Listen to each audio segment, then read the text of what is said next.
Okay, so this episode of WandaVision is all about us and Agatha trying to learn how Wanda was able to create this entire Hex universe. Now, I don't think the answer was really something that we weren't prepared for. I think we all kind of had the idea that it was going to be some kind of mixture of magic, emotion, and, extreme tragedy. So it wasn't as if they dropped a bombshell on us here. Now, this episode did address a couple of the questions that we've been carrying forward throughout our Watch Companion series. In the last episode, I talked about a hunch that I had that perhaps Agatha was being kind of a puppet for somebody else. Now, on the surface, it doesn't seem like that's the case. However, I am still really haunted by the scene in episode 7 where Billy, Tommy, and Agatha are sitting on the couch, and Billy is kind of petting the rabbit, and he says, I like the rabbit because it's quiet. And then he turns to Agatha and he says, you're quiet on the inside. Now, in this 8th episode, we learn that Agatha has in fact been shielding her thoughts from everyone. And she even at one point tells Wanda, you can't access my thoughts. And she kind of laughs at Wanda's measly magic. But the interesting part was Billy, even though he wasn't able to access the thoughts, Billy was able to figure out that Agatha was shielding her thoughts in some way, or that something was off there. So, here's my question for you. Who's the bunny? You heard me right. Who's the rabbit?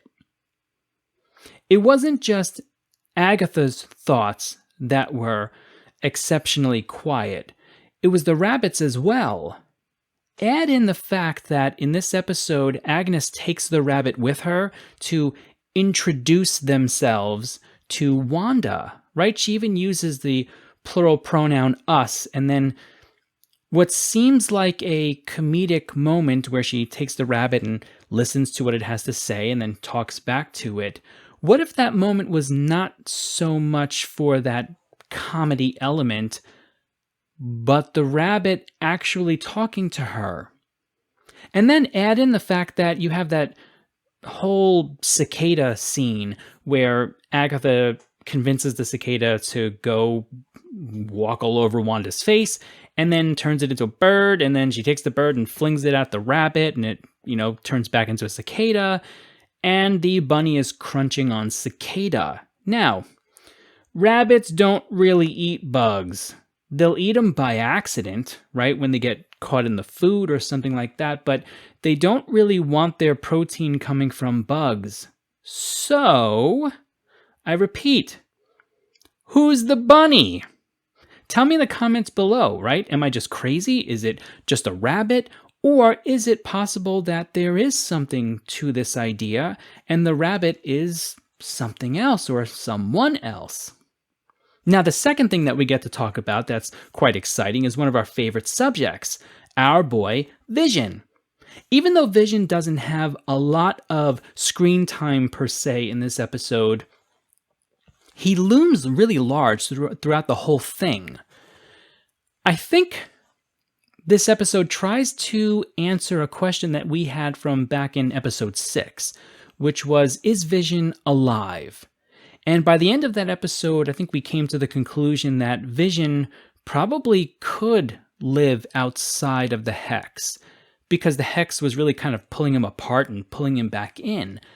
But I think this 8th episode attempts to walk that back a little bit and tell us, nah, he's not really alive. He's just a manifestation of Wanda's chaotic magic.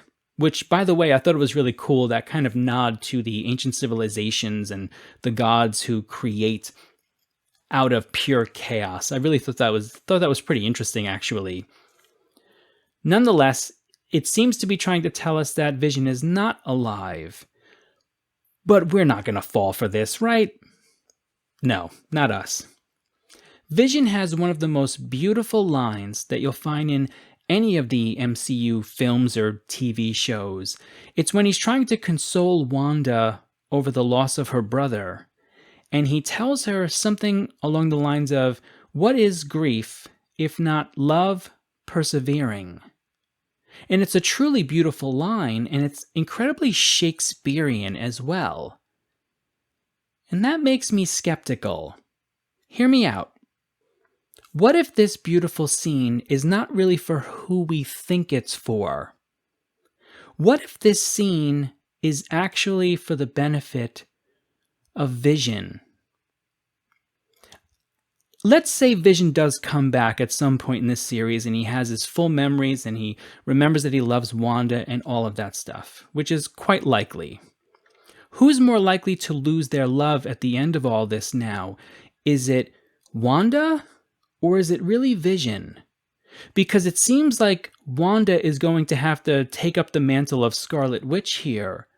But you might have noticed throughout this episode how often Agatha basically tells Wanda, you should have been practicing this magic, or how do you not know this magic, or how come you're so, you're so ill-equipped to use this magic?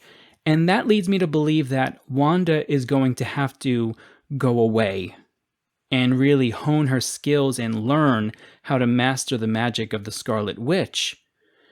In that case, it's Vision who's actually going to be grieving at the end. And they pretty much tell us that this is going to happen in that same beautiful scene. Remember, Vision tells Wanda, "I've never had to deal with grief because I've never lost a loved one." I think this is where Vision is going to lose his loved one, and I think he's going to be grieving at the end here. And I like it. I think it's very interesting. I give Marvel a lot of credit here. They're taking chances, and for the most part, they're paying off. So I'm curious to see how this is going to end. Now, all that's left to do is for us to enjoy the final episode and see how all of this is going to play out. How many of our ideas are going to come to fruition? How many ways were we wrong? That's always fun too to me, honestly. So, until next time, who's the bunny? Maybe it's one of Jordan Peele's tethered rabbits from Us. Nah, probably not. All right, stay excited and I'll see you next week.